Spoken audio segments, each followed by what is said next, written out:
Bueno, muy buenas tardes a todos y bienvenidos a una sesión más de estas jornadas multidisciplinares que está organizando la Universidad Católica de Ávila a través del Departamento de Comunicación. Como saben todos ustedes, bueno, estas jornadas se han celebrado ya, se vienen celebrando durante varios días, en varias sesiones. Y el objetivo que tienen estas sesiones, pues bueno, como su propio nombre indica, son multidisciplinares, es transferir un conocimiento muy variado y en abierto hacia toda la sociedad. Por lo tanto, encantado, tanto alumnos como compañeros que os habéis conectado y que estáis siguiendo esta charla ahora mismo. Mi nombre es Sergio Náñez, soy profesor de la Universidad Católica de Ávila, imparto clase en los grados de Administración y Dirección de Empresas, en Economía y también en el grado en Derecho. Bien, y lo que vamos a tratar en esta tarde, o lo que voy a tratar, es de arrojar un poco de luz a dos medidas económicas que se han adoptado en estos días. Una ya se ha adoptado, otra la va a adoptar el gobierno. Una es la fijación de precios y vamos a analizar esa fijación de un precio máximo y qué efectos tiene sobre la economía. Y por otro lado vamos a hablar de la que en teoría va a ser la medida estrella de política económica del actual gobierno, que es el establecimiento del llamado ingreso mínimo vital. Vamos a ver qué diferencias tiene ese ingreso con lo que se llama la RBU, la Renta Básica Universal, porque son muy distintas en su concepción, aunque tienen una línea muy fina que los separa, y evidentemente los efectos que producen son completamente distintos.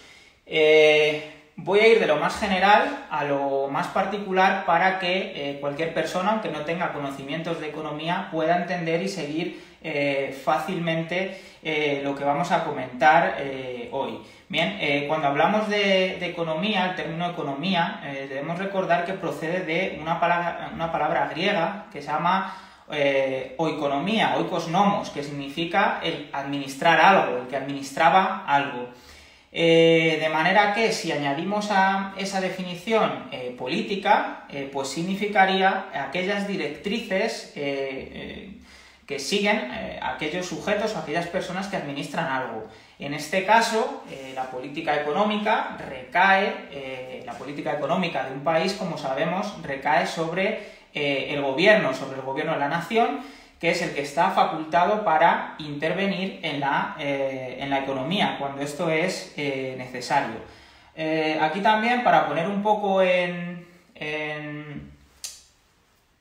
cuestión lo que vamos a tratar, podemos ver cómo dentro de la economía hay dos grandes corrientes sobre cómo debe intervenir el Estado en la economía. Tenemos por un lado los políticos liberales que defienden que el Estado intervenga lo mínimo posible dentro de la economía. Y por otro lado encontramos a los keynesianos, que lo que defienden es un papel activo o muy activo del Estado dentro de la economía.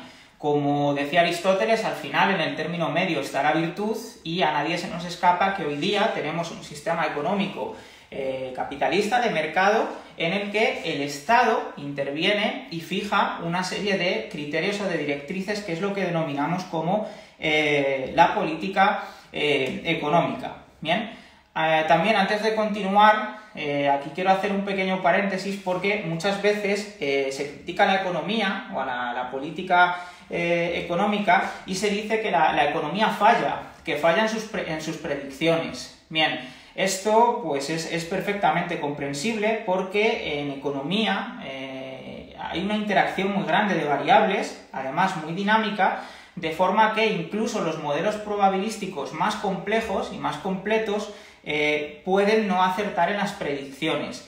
¿Esto qué es lo que provoca? Pues que incluso una misma política económica aplicada en dos sitios puede generar resultados muy distintos, que en un sitio funcione mientras que en otro fracase completamente. Bien, ya sin más dilación y hecha esta presentación, pues vamos a comenzar con la política o la primera parte de la exposición, que es la política de fijación de precios. Y en este caso, o durante estos días, hemos estado viendo algunas noticias que saltaban a los medios de comunicación y que yo comparto por aquí, en el que hemos visto cómo el gobierno decidía aplicar esa política económica de fijación de precios, en este caso la fijación de un precio máximo, bien, en este caso sobre un bien que son las mascarillas. Bien, esto ha sido recogido dentro de la prensa. Se establecía un precio máximo para las mascarillas de 96 céntimos de euro.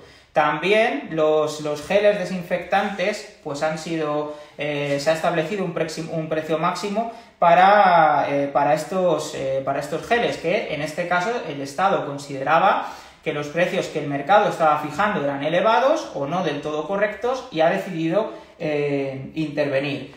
¿Qué es lo que vamos a analizar ahora? Bueno, aquí hago otro pequeño paréntesis. No solo existe una política de fijación de precios máximos, al máximo al que una empresa puede vender un producto. También se puede establecer una política de precios mínimos. Eso se ha hecho con algunos productos, a veces en algunos sectores, para tratar de protegerlos y de fortalecer ese sector ante a veces la competencia exterior.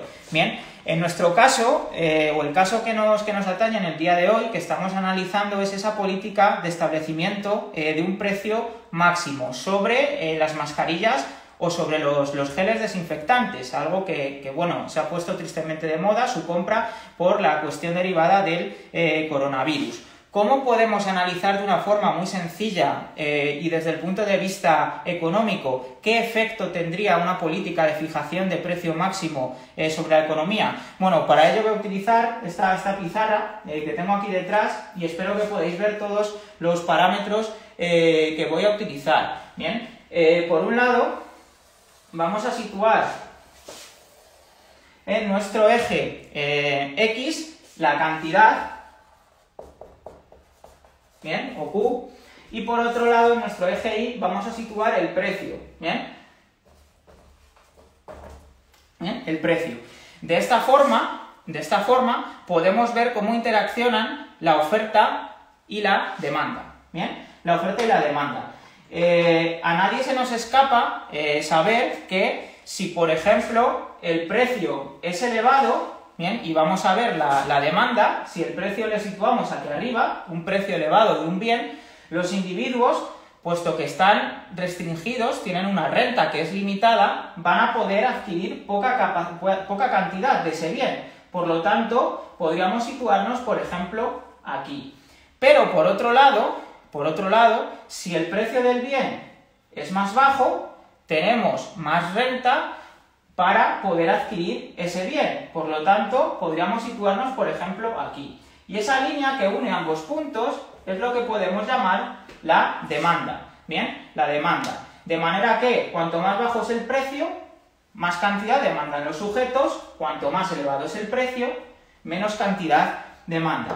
Vamos a ver ahora lo contrario, qué ocurre con la oferta. Bien, un empresario hará todo lo contrario. Bien, dirá, si el precio es bajo, voy a ofrecer poca cantidad de producto, bien, mientras que si el precio al que puedo vender mi bien es más alto o se va elevando, ofreceré una cantidad mayor. Tengo un incentivo mayor porque voy a obtener más beneficio. De manera que si unimos esos dos puntos, obtenemos la oferta del bien. ¿Qué estamos consiguiendo al cruzar ambas curvas? Oferta con demanda. El precio al cual un individuo demanda esa cantidad y al que los oferentes lo ponen en venta. Es decir, al final el mercado busca ese equilibrio. Tendríamos un precio de equilibrio, ¿bien?, y una cantidad de equilibrio.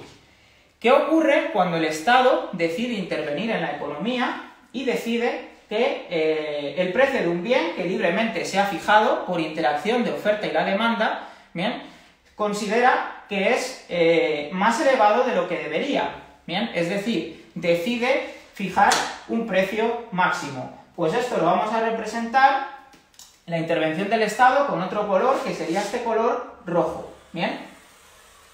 Esa línea representa el precio máximo que el Estado marca y a partir del cual se debería vender ese bien. ¿Qué es lo que está ocurriendo al establecer un precio máximo por debajo del que las fuerzas de mercado habían fijado como óptimo? Pues esto va a producir lo siguiente, y es que al descender el precio desde aquí hasta aquí, ¿bien?, los individuos van a demandar más cantidad de ese bien. Pero, ¿qué es lo que va a pasar en el caso de la oferta? En el caso de la oferta va a ocurrir todo lo contrario. Va a haber empresarios que van a decir: yo libremente podía vender el producto a este precio, pero me obligan a venderlo a este otro. Ya no me es tan rentable. Yo he comprado, como en el caso de las mascarillas, esos bienes a un precio superior y me están obligando a venderlo por debajo. Por lo tanto, voy a reducir mi oferta hasta aquí. ¿Qué provoca esto? Que el mercado se sitúe en un punto en el cual hay exceso de demanda, la gente quiere comprar más cantidad de ese bien del que el mercado realmente está ofreciendo y, por otro lado, cada vez menos productores o menos empresas deciden vender ese bien, por lo que se genera una escasez de oferta. Es decir, se agrava ese problema.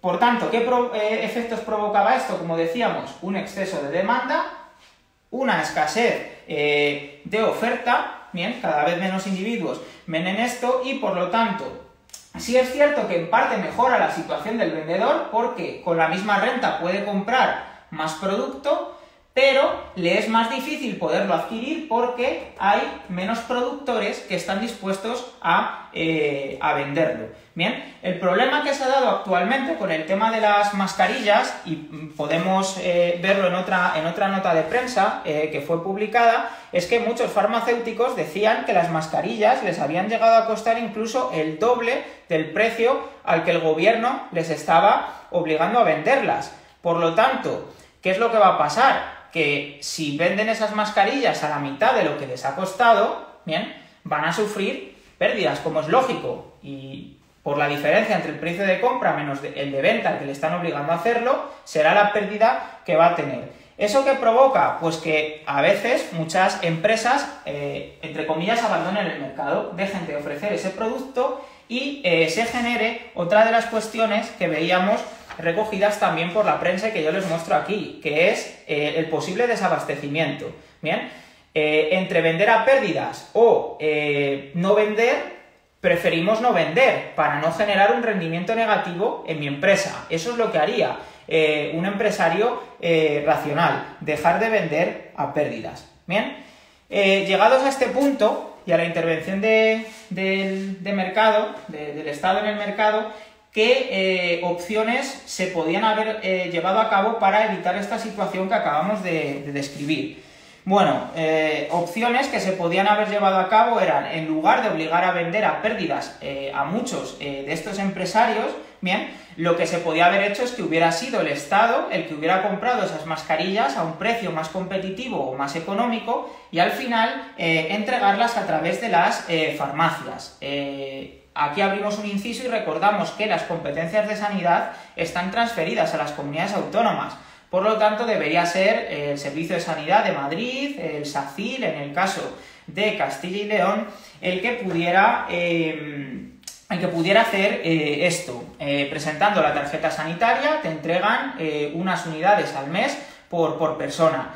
La farmacia ahí realmente no ganaría ni vendería, estaría haciendo únicamente de intermediario entre el Estado y el consumidor, pero a nadie se nos escapa que muchas veces cuando vamos a recoger ese producto también podemos aprovechar para comprar otros en los que sí se está obteniendo a lo mejor ya un rendimiento, un beneficio económico. Bien, por otro lado, otra de las medidas que se planteó en su momento también era: me estás obligando a vender un bien o un producto por un precio inferior al que yo lo he comprado, perfecto, yo lo acepto porque tú como Estado estás legitimado para poder intervenir mediante esos poderes que tienes en la economía y obligarme a vender a 0,96 las mascarillas, pero lo que yo te voy a pedir a cambio es que tú como Estado, por cada mascarilla que yo esté vendiendo a ese precio y que a mí me costó más, que me lo reingreses, ¿bien? Que me lo reingreses.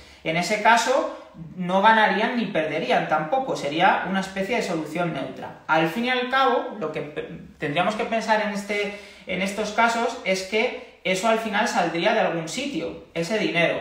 ¿De dónde va a salir ese dinero? Pues del bolsillo del contribuyente, de cualquiera de ustedes y del mío, con los impuestos que pagamos. Bien, esto que les he contado también trae otra consecuencia, el obligar a vender a un precio más bajo del que el mercado libremente había determinado. Y es el siguiente, que son dos efectos que tienen que ver con la recaudación de ingresos, es decir, con la recaudación de impuestos. Si pensamos en que hay impuestos que lo que gravan es el consumo, por ejemplo, el valor añadido, a cualquiera de ustedes ni a mí se nos escapa que si en lugar de vender un producto a 100 euros y aplicarle el 21% de IVA, en lugar de poderlo vender a 200 euros y aplicarle el 21% de IVA, se recauda más cuando los precios son superiores o cuando nos encontraríamos en este punto, en el que el precio era más elevado. Bien, por lo tanto, menos recaudación a través del consumo. Y la segunda cuestión que ocurriría es también a efecto impositivo que si estoy vendiendo productos a un precio más bajo del que yo podría hacerlo, estoy obteniendo menos ganancias o menos beneficio y por lo tanto mi rendimiento a final de año es menor y tributo menos impuesto. Al fin y al cabo se cumple una doble menor recaudación impositiva, ¿bien?, que repercute en que el Estado va a tener menos dinero en los presupuestos que luego va a poder destinar al gasto público, a educación, a sanidad, a las pensiones, etcétera, etcétera. Bien, por lo tanto, esa política tiene algunos beneficios, lo hemos visto, el sujeto destina menos renta para comprar los productos, pero por otro lado provoca un problema para los oferentes y provoca otro problema también en cuanto a la recaudación de impuestos.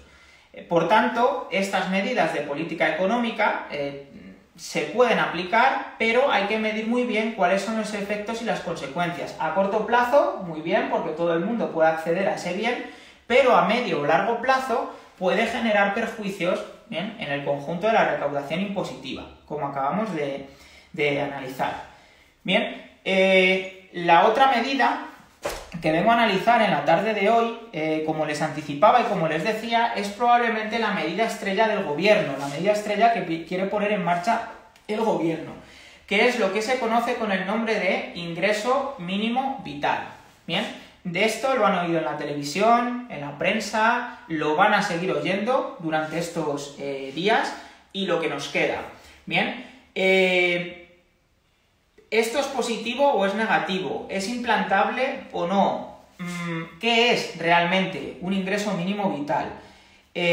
Voy a tratar de definirles de una manera muy sencilla para que lo entiendan qué es un ingreso mínimo vital y por qué todo el mundo deberíamos estar a favor de ello y qué es una renta básica universal y qué problemas trae o por qué la mayoría de la ciudadanía no debería ver con buenos ojos su implantación. Bien, porque a veces se confunden los dos términos económicos y realmente no son lo mismo. Bien, lo que quiere poner en marcha el gobierno, que se conoce con el nombre de ingreso mínimo vital o IMV, bien, es una prestación que se va a asignar a un grupo de personas o grupos de personas o unos colectivos que cumplen unos requisitos muy específicos.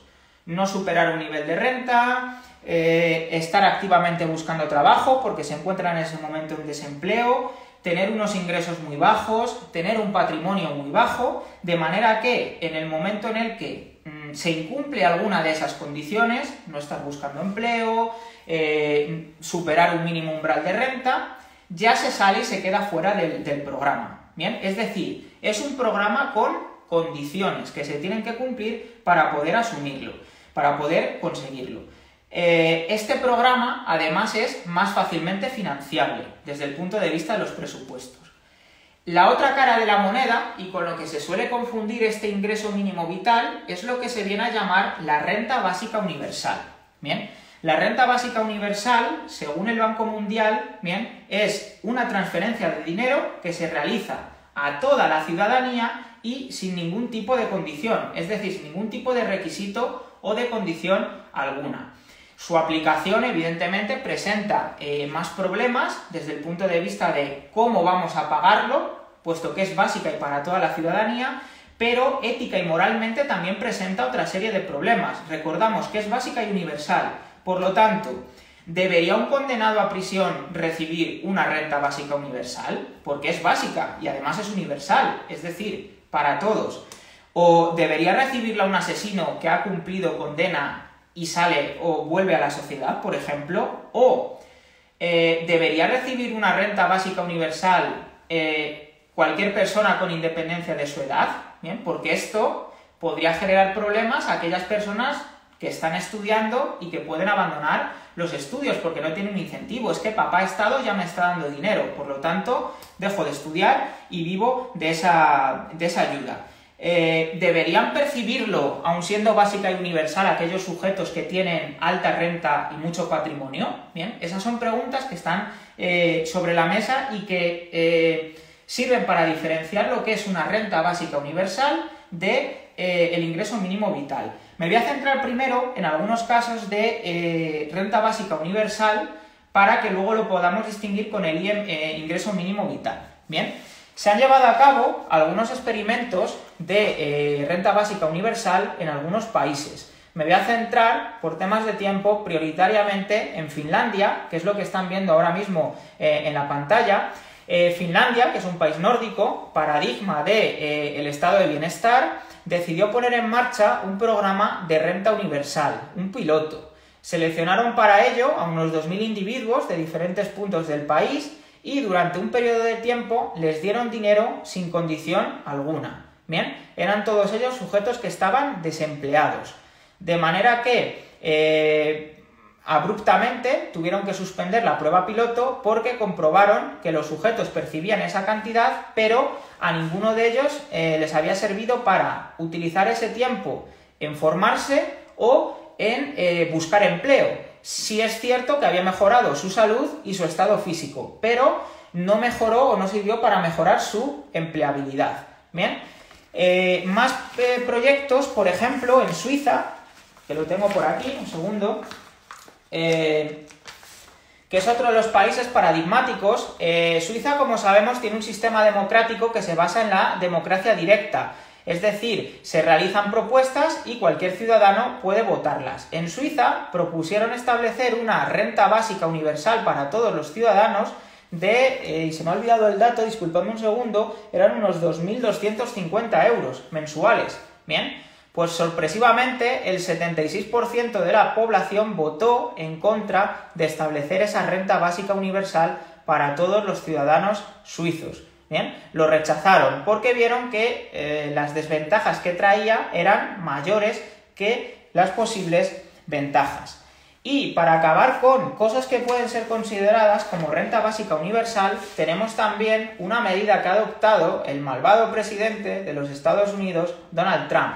Bien, a través del IRS, el Internal Revenue Service, que es algo así como la agencia tributaria, pero de los Estados Unidos, cuando empezó la crisis del coronavirus, sin ningún tipo de condición, más allá de unos umbrales de renta, ha empezado a repartir dinero entre todos sus ciudadanos. Bien, si Milton Friedman viera esto, se pondría orgulloso porque vería que se está cumpliendo una de sus teorías, que es el helicóptero del dinero, de Milton Friedman, que decía que en épocas de crisis, si apareciera metafóricamente un helicóptero que repartiera dinero gratis a los ciudadanos, eso serviría para mejorar su situación y para volver otra vez a poner en marcha el círculo virtuoso de la economía. Más consumo, consumo trae más inversión y más generación de empleo. Aquí están viendo las cifras y las cantidades que ha entregado los Estados Unidos a sus ciudadanos.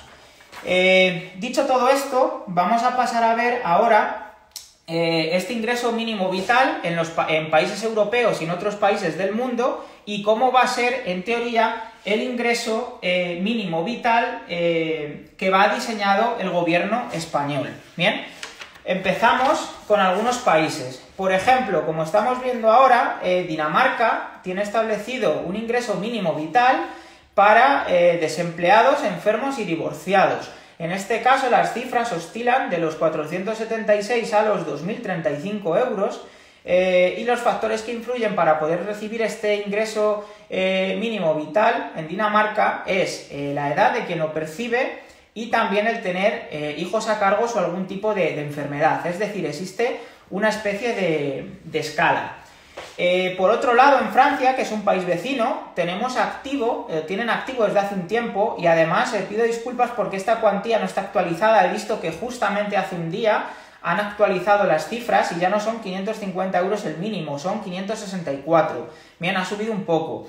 En Francia se llama este Revenu de Solidarité Active y esto lo perciben personas que tienen unos ingresos muy bajos, no solo desempleados. Tienen que ser mayores de 25 años, por lo tanto ya vemos cómo empiezan las condiciones, no es para todo el mundo.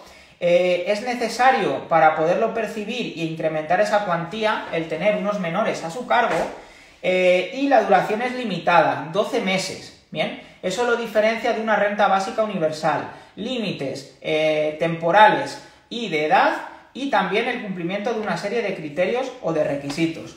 Nuestros vecinos en la península ibérica, Portugal, también tiene establecido un ingreso mínimo vital, como vemos en este caso es de una cuantía inferior, unos 300 euros, y como vemos, para poderlo percibir en Portugal es obligatorio que el sujeto firme un contrato con el Estado por el cual se compromete a activamente buscar empleo, es decir, tiene que buscar ofertas de trabajo, tiene que moverse, etc. Es obligatorio tener más de 18 años y las cuantías varían un poco si se tienen menores a su cargo o no. Bien, más países de la Unión Europea que tienen establecido un ingreso mínimo vital, por ejemplo, Italia tiene el reddito di cittadinanza, que es ese ingreso mínimo vital italiano, y aquí la cuantía máxima son 780 euros. Bien, solo lo pueden pedir nacionales italianos o personas que sin ser nacional italiano residan más de 10 años o hayan residido más de 10 años en el país. Con eso se evita muchas veces también ese efecto llamada de la inmigración hacia los países donde tienen subvenciones o ayudas mejores. Bien, por lo tanto, esos requisitos, pero vemos otro, que es la búsqueda activa de empleo. Es decir, los ciudadanos tienen que demostrar que están en una situación precaria, que no tienen trabajo, pero que están haciendo todo lo posible por salir de esa situación. Alemania tiene también establecido el Arbeitslosengeld, que es una especie de ingreso mínimo vital también, que como vemos varía entre esos 382 a 424 euros, que se puede incrementar en función de los hijos, y igualmente fijan dos requisitos: ser residente legal en el país, por lo que los ilegales no podrían solicitarlo, y además estar en búsqueda de empleo activa. Es decir, igual que vemos en los casos anteriores, el sujeto tiene que demostrar que está tratando de salir de esa situación y que está buscando un empleo. Los Países Bajos, uno de los rivales que ha ganado España durante estas últimas fechas por el tema de las ayudas europeas por el coronavirus. Bueno, como vemos en Países Bajos, que tienen un nivel de vida muy elevado, ese ingreso mínimo vital está vinculado al salario mínimo, que actualmente allí es de 1.635 euros. Bien, la cuantía de ese ingreso mínimo vital va a variar en función del nivel de renta que tenga el sujeto, de las pertenencias, o lo que es lo mismo en España sería el patrimonio, y también la edad.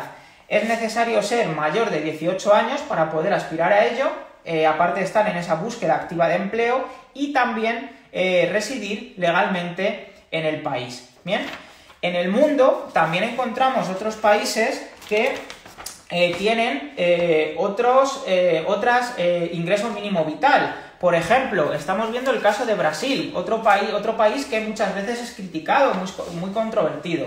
Bueno, Brasil ha establecido este programa de emergencia para el mantenimiento del empleo y de la renta. Como vemos, la cuantía es más pequeña, pero el nivel de vida y el coste de la vida y también los salarios en Brasil es más bajo, son unos 105 euros aproximadamente. Esto se puede llegar a doblar cuando se tienen hijos a cargo, y es necesario también estar en una búsqueda activa de empleo y tener más de 18 años. O, por ejemplo, Canadá, que es el vecino del norte de Estados Unidos, tiene ese Canada Emergency Response Benefit, el CERB, como lo llaman allí, que puede llegar a asignar al sujeto hasta una cuantía de unos 1.300 euros mensuales, dependiendo de cumplir, bueno, estos requisitos que tampoco voy a pararme a ver. Como vemos, en Canadá tienen un límite temporal, que son 4 meses, y si a partir de ahí ya no has conseguido salir de esa situación, bien, pues tendrás que esforzarte un poco más. Es decir, tienen un límite temporal establecido. O, por ejemplo, Singapur, que es el paradigma de la libertad y del capitalismo, bien, allí tienen una mezcla entre lo que sería un RBU y un ingreso mínimo vital, pero realmente sería un ingreso mínimo vital puesto que está limitado en el tiempo. ¿Qué es lo que hace que sea un poco distorsivo? Que sería esta medida, que pueden acceder a ella también los niños y los jubilados, ¿bien? Es decir, sería como un híbrido entre un IMV y una renta básica universal, porque tiene un límite temporal de 3 meses, pero estaría abierto a toda la población. Como vemos, serían unos 70 euros aproximadamente. Vamos a analizar ahora lo que es el caso de España, ¿bien? En España, recientemente, ha salido el vicepresidente del gobierno a anunciar que el gobierno iba a poner en marcha, con carácter urgente y lo más rápido posible, este ingreso mínimo vital. Bien, en España este ingreso mínimo vital se está hablando, porque todavía no se ha publicado la norma de su aplicación, que iba a ser una cuantía mínima de 500 euros y podría llegarse hasta un máximo, si contamos con 2 adultos y 2 hijos, 2 adultos que tengan 2 hijos, perdón, hasta los 950 euros. Eso es lo que se está hablando, pero ojo, la norma no está publicada todavía, ¿bien? ¿Qué requisitos se van a pedir aquí en España? Para las personas que vivan solas, ingresar menos de 200 euros mensuales, lo cual realmente quien esté en esa situación es que lo está pasando mal, bien, lo está pasando mal, imagínense ustedes vivir con 200 euros mensuales, o para las familias una renta de menos de 450 euros. Lo que se estaba hablando también es que iba a ser imposible combinarlo con otro tipo de ayudas o prestaciones de las comunidades autónomas, bien, para evitar esa duplicidad de ayudas y que por lo tanto se genere un efecto contrario a lo que persigue este ingreso mínimo vital. Bien, ¿qué ventajas tiene un ingreso mínimo vital para la población? Lo primero de todo es cumplir con ese compromiso moral que debe de tener todo Estado de intentar reducir la pobreza y de no dejar a nadie atrás, ¿bien? También ahora aquí un pequeño paréntesis o reflexión. El éxito de un Estado no es el establecer un ingreso mínimo vital. Un Estado sería exitoso cuando precisamente no fuera necesario tener que establecer un ingreso mínimo vital, porque eso significaría que las condiciones de la población, bien, son mejores.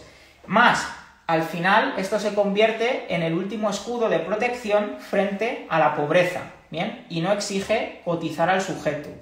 Yo les ponía aquí una viñeta que espero que se pueda ver un poco mejor en la cámara ampliada, en el que aparecían 2 personas que son vagabundos, con recursos escasos, y dicen, aquí solo se habla en la prensa de chef, masterchef, estrellas Michelin, etcétera, y de gourmet y maridajes, pero qué mal país es España para tener hambre, ¿bien? Aparece otro vagabundo a su lado y dice, nadie se acuerda de nosotros, ¿bien? Se habla de otras cosas cuando se habla de comida, pero no de quien lo está pasando mal. Posibles inconvenientes o problemas que puede traerle el establecimiento de esta política. Pues por un lado puede traer, si no se establece el requisito como en otros países europeos de estar en búsqueda activa de empleo, generar un desincentivo. Es decir, si yo me adapto a vivir con el dinero que el Estado me entrega, bien, que el Estado me está entregando, no tengo incentivo a buscar un puesto de trabajo, bien. Otra posible desventaja que puede traer es el fomento de la economía sumergida. Es decir, sujetos que están en esta situación percibiendo el ingreso mínimo vital, se les da la opción de conseguir un puesto de trabajo, pero con unos ingresos no muy altos, y en vez de aceptarlo en A, cotizando, prefiere hacerlo en B para meter en su bolsillo ese dinero del puesto de trabajo y el ingreso mínimo vital también. Ahí el Estado debe actuar y supervisar que esas cosas no pasen, porque lo que es una ventaja se puede convertir en un inconveniente. Otro inconveniente, los costes de gestión y de control. ¿Cómo se va a controlar que los perceptores cumplen todos y cada uno de los requisitos? Ahí yo creo que la situación es un poco salvable porque a través de Hacienda se podría controlar bastante bien. Y luego, por último, un problema, y es que nadie nos ha dicho cómo se va a pagar esto. Bien, España se cuenta con que actualmente va a acabar el año con un déficit del 11%, 10, 11%, etcétera, etcétera. En el 2011, cuando España tuvo que pedir el rescate bancario a Europa, teníamos un déficit que rondaba aproximadamente lo mismo, pero es que ahora mismo tenemos una deuda muy por encima de lo que había en esa época. Bien, y esto va a sumar aproximadamente otros 3.000 millones más de gasto al presupuesto. Bien, por lo tanto, esto puede traer algunos inconvenientes. Comparto con vosotros también otra imagen que creo que es bastante curiosa, y es esta. Bien, es esta, que dice, están unos sujetos, que en teoría son los perceptores de este ingreso mínimo vital, en un pozo. Bien, están en un pozo y están trepando para intentar salir. Es decir, están tratando de buscar empleo. Y ahí les están arrojando el dinero, el ingreso mínimo vital, y alguno dice, mirad, ya nos tiran el ingreso mínimo vital. Bien, y otro responde, dejadlo, no lo cojáis, podemos salir de esta situación, podemos encontrar un puesto de trabajo, podemos mejorar nuestra situación. Y hay uno que se da la vuelta y dice, solo un mes más. Es decir, esto viene a reforzar un poco lo que yo os comentaba de que puede generar un desincentivo a la búsqueda de empleo. Bien, a la búsqueda de empleo. Por lo tanto, y ya para ir concluyendo, esta política, a mi juicio, creo que es absolutamente necesaria, y más en los tiempos que estamos viviendo por el coronavirus. Hay personas que lo están pasando muy mal y ahí tiene que surgir el Estado y la solidaridad del Estado con las personas que peor lo están pasando, pero es necesario que esa política sea diseñada de tal manera que al final logre su objetivo, que es que esas personas puedan salir de ese estado calamitoso, de pobreza o precario, y puedan ascender y conseguir una situación mejor, un mejor empleo, una mejor formación, etcétera. Que no se use ese dinero para quedarnos en casa sin hacer nada y que sean otras personas las que con su trabajo al final acaben pagando esas políticas sociales. Bien, por mi parte nada más, no tengo nada más que decir o que añadir. Si alguno tiene alguna duda, miro ahora el chat, bien, y si me queréis preguntar algo, pues no tengo ningún problema en responder. Bien, voy un segundo a mirar el chat. Vale, veo por ahí, repasaré luego los comentarios. Bueno, pues por mi parte nada más, os agradezco a todos, tanto compañeros, alumnos, amigos, familiares que os habéis conectado y que habéis seguido esta charla, pues que haya sido lo más instructiva posible, que al menos lo he preparado con esa intención, y os animo también a que el resto de días pues podáis seguir estas jornadas virtuales que desde mi punto de vista son muy interesantes y siempre se aprende algo. Vale. Veo por aquí que me estáis preguntando alguna persona que qué diferencia hay entre el ingreso mínimo vital y la renta mínima de inserción, que en Madrid ya existe. Existen más comunidades autónomas, ¿vale? Realmente lo que cambia es el ente que lo entrega, ¿vale? Algunas comunidades autónomas sí exigen el estar en búsqueda activa de empleo, otras no lo exigen, pero como decía al principio, hay una línea muy fina entre lo que es este ingreso mínimo vital y lo que es la renta básica universal. Incluso hemos visto que algunos estados mezclan parte de lo que deberían cumplir cada una de las dos políticas. Pero sí es cierto que muchas comunidades autónomas, el País Vasco también lo tienen este tipo de ingresos, y lo que se ha dejado claro el Estado es que quien adopte este ingreso mínimo vital estatal va a ser incompatible, o al menos eso es lo que han indicado hasta ahora, con lo que ofrecen ya las comunidades autónomas, que es esa renta de ciudadanía, como se conoce vulgarmente. Bien, por lo tanto, esa sería un poco la diferencia entre una y otra. Voy a mirar a ver si tenéis alguna pregunta más. Bueno, Pues nada, muchas gracias por seguirlo, ¿bien? Y os animo a que sigáis estas jornadas virtuales disciplinares. Un saludo.